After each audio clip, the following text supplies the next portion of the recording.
Perú se está armando. Está tratando de comprar un portaaviones británico por $160 millones y ha encargado 4 lanchas torpederas en Italia, rompiendo el equilibrio de armas en el Pacífico Sur.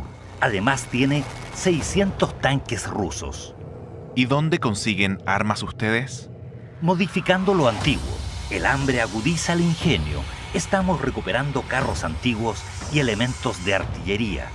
Nuestro pueblo es de gran empuje y no tiene problemas con los indios. Ellos tienen muchos elementos indígenas. Ustedes en el pasado han ganado sus guerras. Nunca hemos perdido una guerra. Estamos orgullosos de ello.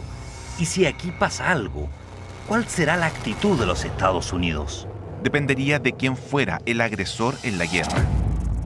Kissinger fue muy disuasivo porque en esa época era como optar entre el SIDA y el cáncer. O sea, cuando se produce esta conversación, ya Pinochet es absolutamente impresentable desde el punto de vista de la política internacional.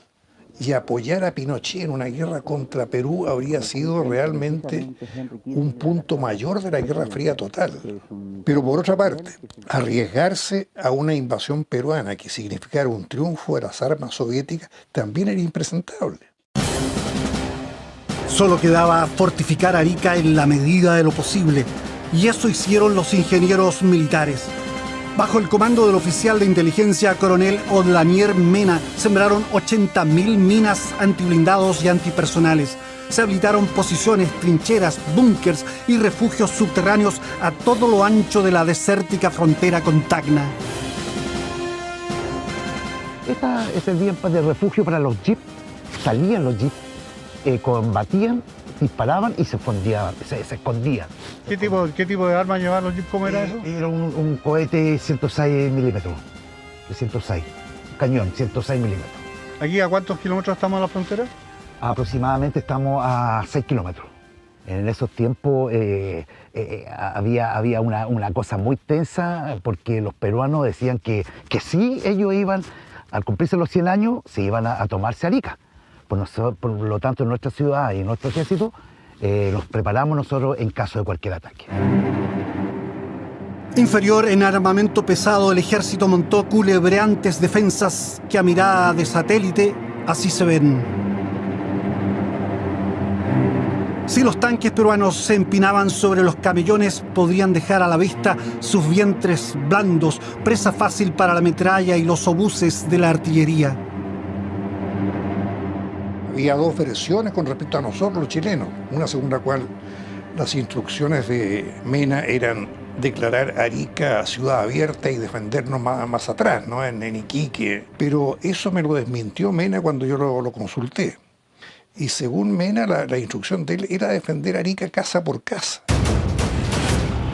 En extenuantes jornadas en el cuartel 2 del Regimiento de Ingenieros de Arica se armaron las casamatas de hierro y concreto que darían protección a los cientos de nidos de ametralladoras, refugios de cañones y posiciones de francotiradores.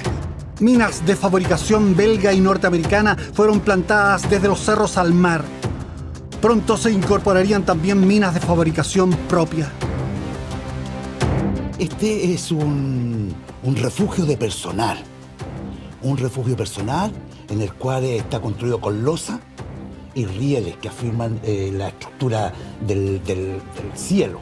Y arriba está montado con sacos con arena para poder resistir una caída de alguna bomba. ¿Y soportó o hicieron pruebas? Sí, se hicieron pruebas y resultó, la gente estaba bien tranquila porque se hicieron pruebas con bomba y se hicieron detonar minas encima y no. ¿Cuántos hombres podían estar aquí? Una sección aproximadamente, unos 30 más los 3 comandantes de escuadra y el comandante de sección. Y ahí ellos dormían, comían, se todo. duerme acá, se mantenían acá con sus mochilas y su equipo de combate. Ahora en la parte sanitaria teníamos que salir para afuera en la noche, cosa que no se viera y hacer nuestras necesidades como pudiéramos nomás, en el momento de conflicto. Una guerra con Perú gatillaría la participación de Bolivia y en el gobierno militar chileno se optó por buscar un arreglo. Hubo un oficio de Pinochet a la Cancillería diciendo que se buscara un método para neutralizar a Bolivia por 6 meses. Ello porque había un grave riesgo con el Perú. Perú había recibido los tanques soviéticos, los T-54 y los T-55. Nosotros no teníamos, en esa materia no teníamos nada, estábamos muy desprotegidos.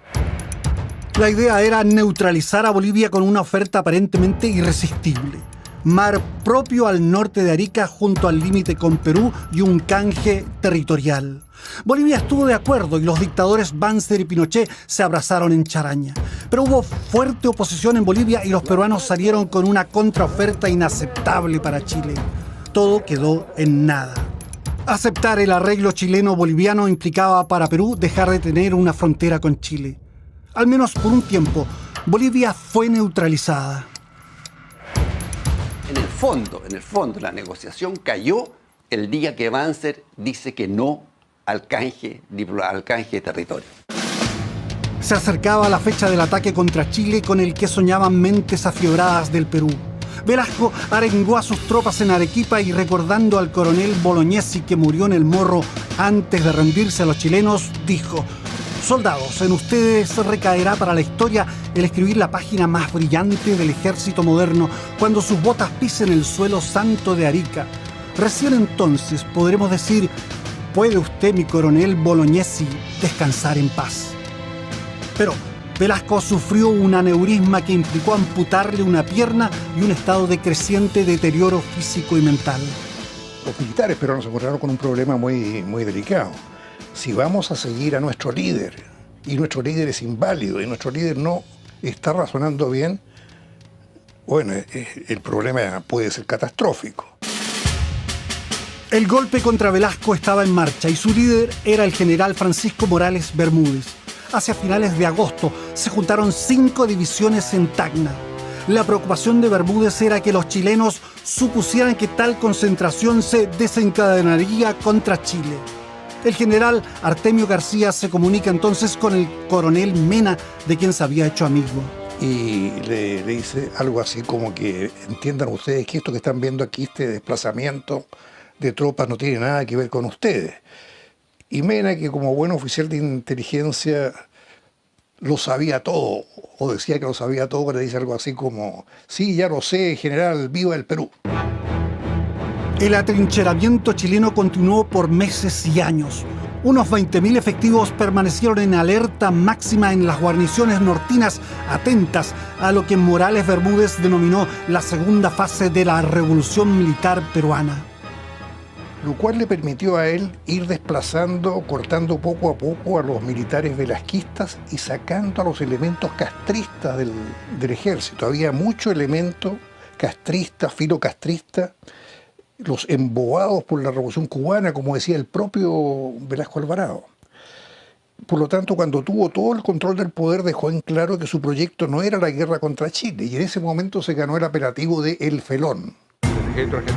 Oficiales como Villacrés todavía confiaban en participar en una guerra contra Chile.